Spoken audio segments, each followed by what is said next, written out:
Hey, what's going on, everybody? Welcome back to Seriously Fast Media. Of course, I'm your host, Tom Ludemoser, and I want to talk to you today about, we have 10 races left, just 10, until the end of the regular season. We're going into Nashville Super Speedway down, of course, just outside of Nashville. It's about, a half hour, 40-minute drive outside of downtown Nashville.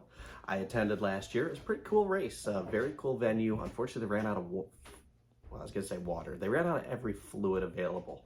I do give them a lot of credit, though, before we get into the main video here.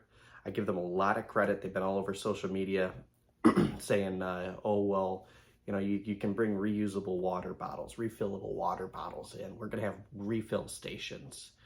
And people, including myself, who attended last year, said, you know, it's going to be really hot. That's going to be unacceptable. It's not good enough, guys. So they ended up coming back on that. You can now bring bottles of water, clear bottles of water, to Nashville this weekend. Now, let's get into this video. We have 10 to go. And if the playoffs were to start today, I mean, it's very, very close up at the top. Technically, Chase Elliott and Ross Chastain are tied in terms of points. Chase Elliott, though, however, they both have 2,023 points. However, as I was saying, Chase Elliott is currently your regular season champion. That would give him 15 playoff points to go into the playoffs. That would bring him to the first seed with a 15-point lead over Ross Chastain with 2,038 points. Obviously, if you win the regular season championship, you get 15 extra playoff points. And of course, for those of you guys who don't really understand, those playoff points will follow you from the start, from as soon as you leave Daytona until you go into Phoenix, unless, of course, you are knocked out of the playoffs. You're knocked out of the playoffs, your playoff points really don't mean anything. Then you have Ross Chastain in second, Joey Logano third, William Byron fourth, Kyle Busch fifth, Denny Hamlin sixth, even though he's way down in the points. We're talking about playoffs here. Kyle Larson and Ryan Blaney are tied. The tiebreaker giving Larson seventh would be obviously his win. Obviously leaving Ryan Blaney in eighth.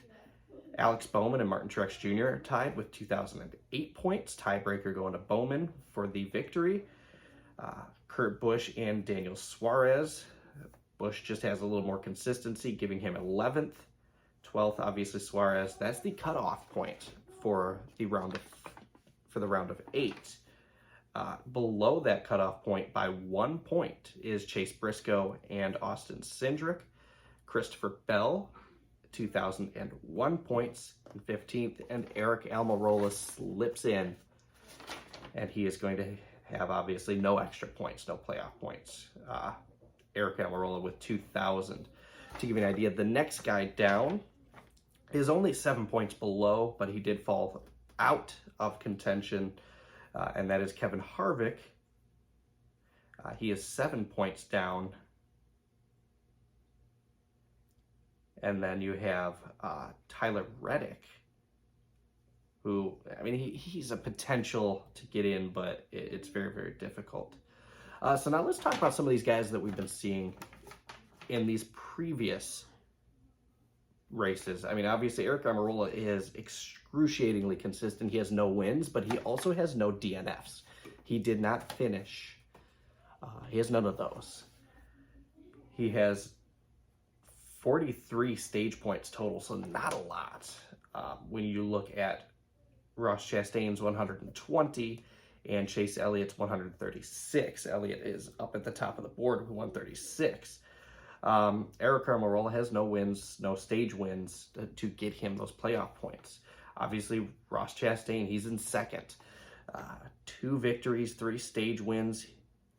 He has 1 more victory that will put him over, which technically, right as we speak, he is technically the first seed in the playoffs. If you look between him and Chase Elliott, let's say, for example, neither one of them was leading the point standings in the regular season, then Chastain would be above Elliott right now. just due to his one extra win, even though technically at that point they would be tied in points. Obviously, he's so close. He can very easily take the points lead within the next few races, much less 10.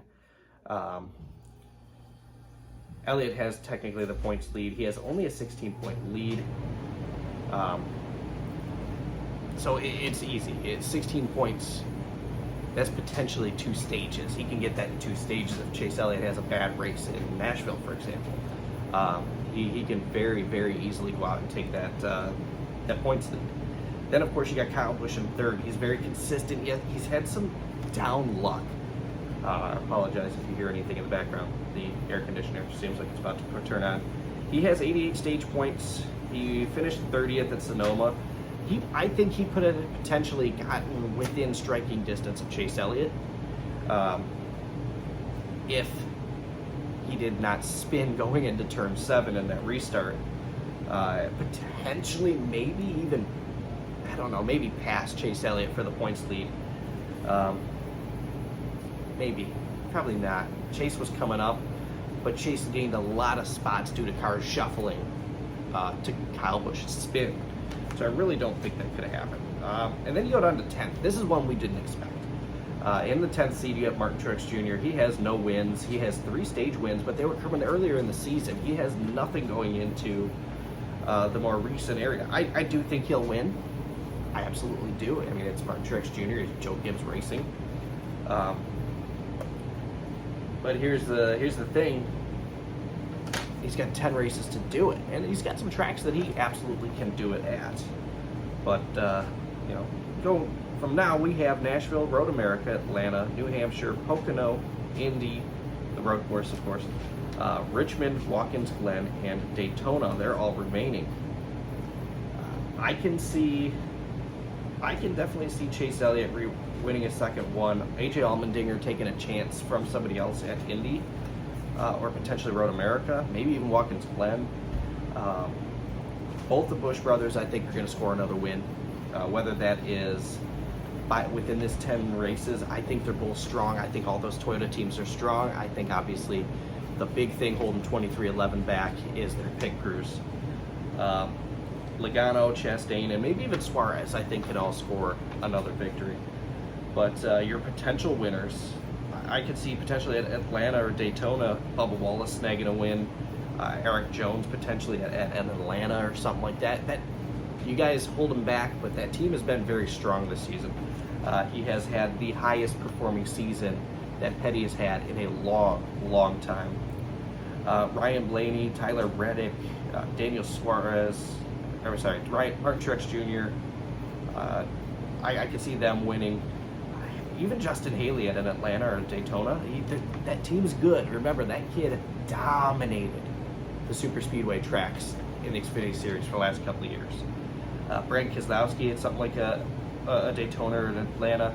Stenhouse Jr., same thing. I could potentially even see Stenhouse snagging a win somewhere else. I don't know. I mean, that team has been fairly strong for what they are and what they have.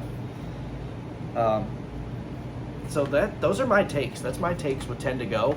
Obviously, anything can change. Anything could be different. Make sure you guys snag some gear. I'm going to put that link in the description box below.